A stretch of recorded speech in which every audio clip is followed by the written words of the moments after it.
Ja te ljubim, djevo mila, više nego cijeli svijet,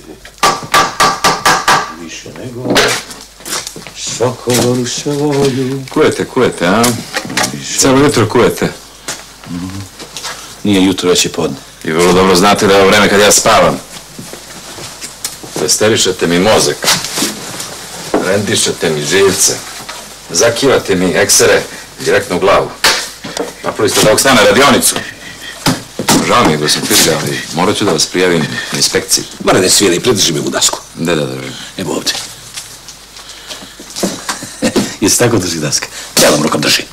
Otkud ja znam kako se drži daska? Mora, ja ću tebe da prijavim. Mene? Zašto mene? Ne umeš ni jednu dasku da pridržiš, a živiš ko mali bog. Metiš se helikopter oko guše i švrćka se tu ko neka frajla. Ali sam ja jedini. Da si jedini ni po jada, nego nisi. Ima vas ko kusih pasa. Ja kao penzioner moram da radim, a vi ločete po kafanama. Kad rekao ste kafane, pa ja udvajam sastanak iz Katigradske. Jel, imaš sastanak s milicom?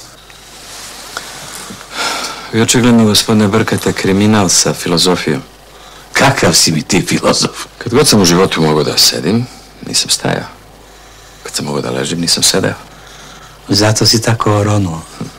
Za vašu informaciju samo, ja sam svojevremeno izabran za mistera Portoroške rivijere.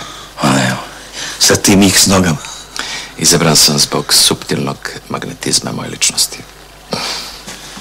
I nosio si onaj broj na dupetu. Broj 7. Sram te bilo. Uzmem me da radi nešto pošteno. Izigravaš mi tu nekog ofucanog playboya. Da radim. Radi, gospodine, pretvorio majmuna u čoveka. A sada od čoveka pravi konja. Ja mislim da ste vi negdje na kraju tog ciklusa. Slušaj, jel vidiš ovo rende? Šuške ću od tebe da napravim.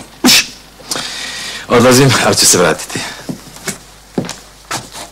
Zalajat ću 3 put kratko, 1 put dugačko. Možeš ko šarov da rlaučeš cele noći. Ja da ti otvorim vrata neću.